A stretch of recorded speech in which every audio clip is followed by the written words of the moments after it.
ये कहानी राजापुर गांव की है, जिसमें एक परिवार रहता था। परिवार में माँ, बाप, बहू और बेटा रहता था। एक दिन की बात है, सुबह का समय था। सास सरस्वती देवी चूल्हे पर चाय बना रही है। बहू पिंकी दरवाजे पर बैठी मोबाइल चला रही है। पिंकी बहू, जरा गेहूं साफ कर दे बेटा, दोपहर में चक्की ले जाना है। मम्मी जी, आज मेरी तबीयत कुछ ठीक नहीं लग रही, आप ही कर दीजिए ना। वैसे भी गांव में कौन सा नेट चलता है, थोड़ा मोबाइल ही देख रही थी। अगली सुबह गांव के चौराहे पर रामलाल काका, हरीराम और बुधिया बैठे थे। रामलाल बोलता है, भैया, सरस्वती के बहू आई है शहर से। बहुत तेज है, काम काज में बिल्कुल मन नहीं लगाती। हाँ, कल ही देखा मैं। खेत में जाने के बजाय पान की दुकान पे मोबाइल रिचार्ज करवा रही थी।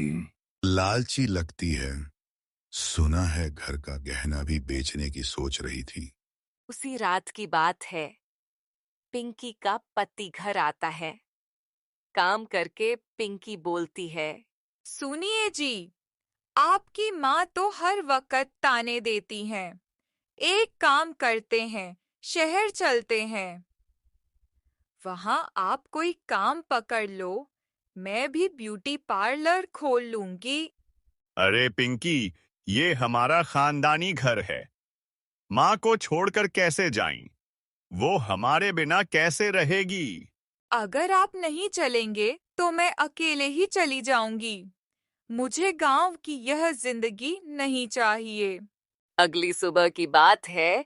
पिंकी घर की तिजोरी खोलकर उसमें से गहना निकाल रही थी और मन में बोल रही थी, इन गहनों को बेचकर मैं शहर चली जाऊंगी। ये लोग तो बस मुझे नौकरानी समझते हैं। तभी सरस्वती देवी कमरे में आ जाती हैं और पिंकी से बोलती है, पिंकी, ये क्या कर रही हो?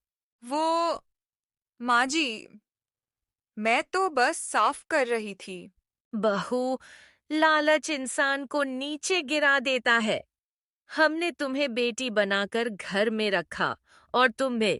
पिंकी को बहुत बुरा लगता है और वो माफी मांगना भी चाहती है, लेकिन सरस्वती उसको बोलकर चली जाती है। वे अगले दिन जब गांव वालों को पिंकी की बात पता चलती है, तो गांव के लोग पंचायत बुलाते हैं। सारा पंचायत बैठा हुआ है। पिंकी, सरस्वती और सूरज भी वही होता है। तभी गांव का मुखिया बोलता है, पिंकी बहू, अगर गांव में रहना है तो गांव के तौर तरीकों से रहना होगा। गहने बेचने का सवाल ही नहीं उठता। और ये सब करना है तो अपने घर चले जाओ। यहाँ ये सब लालच नहीं चलेगी। माफ कर दीजिए मुखिया जी, मुझे अपनी गलती का एहसास हो गया है। अब मुझे समझ आ गया है, मेरे मन में थोड़ी लालच आ गई थी। अब मैं बदल चुकी हूँ। मैंने माँ जी से माफी भी मांग ली हूँ। इतना कहते ही सरस्वती ने सबके सामने बोली, मैं अपनी बहू को माफ करती हूँ और मुझे खुशी है। मेरी बहू अब समझदार हो गई है और आज से ये मेरी बेटी है। उस दिन के बाद से पिंकी सुधर चुकी है। अब वो घर का सारा काम करने लगी और खेत में भी सरस्वती की मदद करने लगी। बहू, अब तू मेरी सच्ची बेटी लगती है। माँ जी, मैंने लालच छोड़ दिया। अब मैं आपके साथ गांव की असली जिंदगी जीऊंगी। लालच बुरी बला है। जो परिवार को अपनाता है वही सच्चा सुख पाता है।